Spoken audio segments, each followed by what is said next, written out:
reaffirmed my strong support for Israel's right to defend itself. No nation should accept rockets being fired into its borders or terrorists tunneling into its territory. In fact, while I was having the conversation with Prime Minister Netanyahu, sirens went off in Tel Aviv.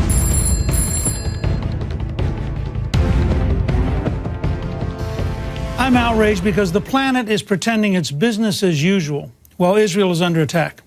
More than 1,000 rockets have been launched at Israel. Imagine what Israel is going through.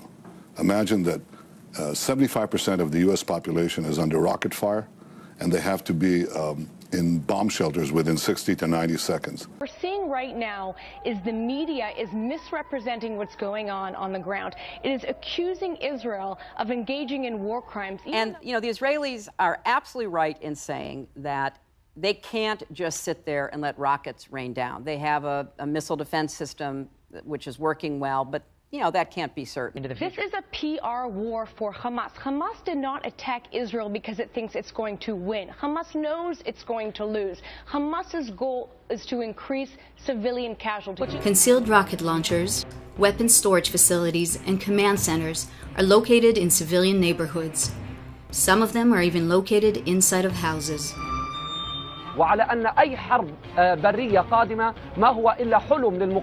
Operation Protective Edge has exposed Hamas' distorted priorities.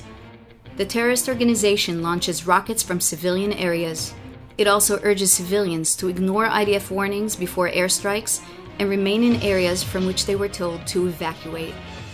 Yet all we hear are calls for Israel to show restraint. If the United States had 1,000 rockets fired at us, would we show any restraint? The fact is that Hamas uses civilians as shields, and they fire from a home and draw the fire into the home. I feel terrible for a Palestinian child who dies, but if it's your father, your brother, your uncle who is firing those rockets into Israel, whose fault is it really? Do you really expect the Israelis not to retaliate?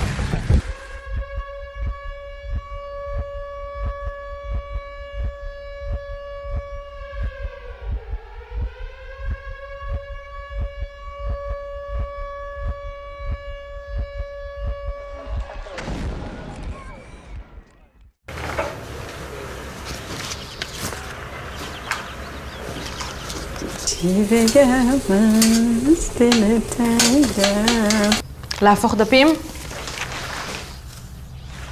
אפשר להתחיל.